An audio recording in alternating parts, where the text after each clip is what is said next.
Charte de l'impérialisme. La présente charte a été élaborée à Washington pendant la traite négrière, ensuite discrètement négociée à la conférence de Berlin en 1885, pendant que les puissances occidentales se partageaient l'Afrique. Ils négocièrent secrètement à Yalta le partage du monde en deux blocs après la Deuxième Guerre mondiale, et pendant la création de la Société des Nations, l'ancêtre de l'ONU. Dispositions générales. Article 1. Devise de l'impérialisme. Gouverner le monde et contrôler les richesses de la planète. Notre politique est de diviser pour mieux régner, dominer, exploiter et piller pour remplir nos banques, et faire d'elles les plus puissantes du monde. Article 2. Aucun pays du tiers-monde ne constitue un État souverain et indépendant. Article 3. Tout pouvoir dans les pays du tiers-monde émane de nous, qui l'exerçons par la pression sur les dirigeants qui ne sont que nos marionnettes. Aucun organe du tiers-monde ne peut s'en attribuer l'exercice. Article 4.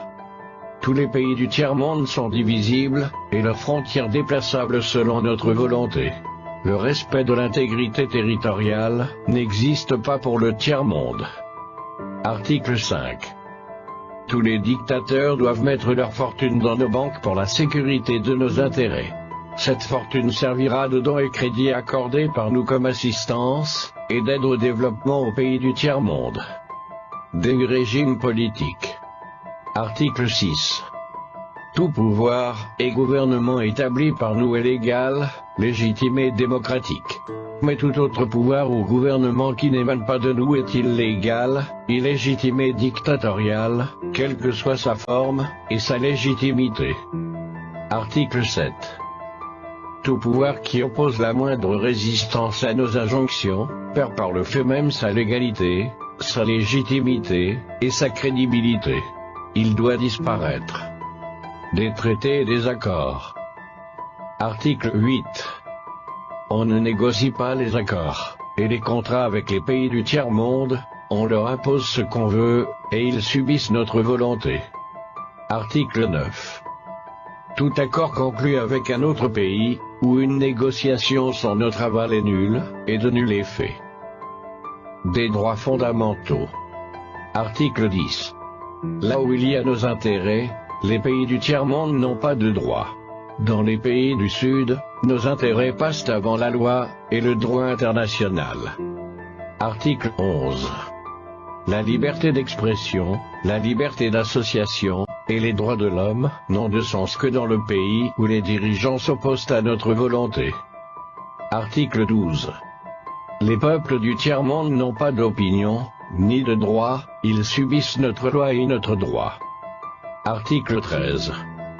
Les pays du tiers-monde n'ont ni culture ni civilisation, sans se référer à la civilisation occidentale. Article 14. On ne parle pas de génocide, de massacre ni de crimes de guerre ou de crimes contre l'humanité dans les pays où nos intérêts sont garantis, même si le nombre des victimes est très important. Des finances publiques. Article 15. Dans les pays du tiers-monde, nul n'a le droit de mettre dans leur banque un montant d'argent au-dessus du plafond que nous avons fixé. Lorsque la fortune dépasse le plafond, on la dépose dans l'une de nos banques pour que les bénéfices retournent sous forme de prêts ou d'aide économique au développement en espèces ou en nature. Article 16. N'auront droit à l'aide précitée les pays dont les dirigeants font preuve d'une soumission totale à nous, nos marionnettes et nos valets. Article 17. Notre aide doit être accompagnée des recommandations fortes de nature à empêcher et briser toute action de développement des pays du tiers-monde. Des traités militaires. Article 18.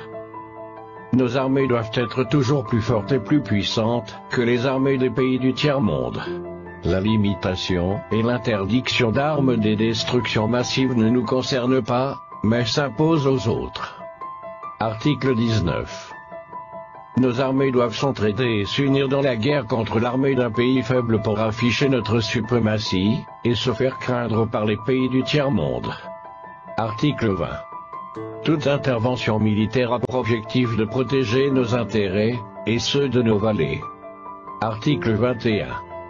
Toute opération d'évacuation des ressortissants des pays occidentaux cache notre mission réelle, celle de protéger nos intérêts, et ceux de nos vallées. Accords internationaux. Article 22. L'ONU est notre instrument, nous devons l'utiliser contre nos ennemis, et les pays du tiers-monde pour protéger nos intérêts. Article 23. Notre objectif est de déstabiliser et détruire les régimes qui nous sont hostiles et installer nos marionnettes sous la protection de nos militaires sous la couverture des mandats des forces de l'ONU. Article 24. Les résolutions de l'ONU sont des textes qui nous donnent le droit et les moyens de frapper, de tuer et de détruire les pays dont les dirigeants et les peuples refusent de se soumettre à nos injonctions sous la couverture des résolutions du Conseil de sécurité de l'ONU. Article 25. Notre devoir est de maintenir l'Afrique et d'autres pays du monde dans le sous-développement, la misère, la division, les guerres, le chaos pour bien les dominer, les exploiter et les piller à travers les missions des Nations Unies. Article 26. Notre règle d'or est la liquidation physique des leaders et dirigeants nationalistes du tiers-monde. Article 27. Les lois, les résolutions, les cours et tribunaux des Nations Unies sont nos instruments de pression contre les dirigeants et les leaders des pays qui défendent les intérêts de leur peuple. Article 28. Les dirigeants des puissances occidentales ne peuvent être poursuivis, arrêtés ni incarcérés par les cours et tribunaux de l'ONU, même s'ils commettent des crimes de guerre, de génocide, ou des crimes contre l'humanité.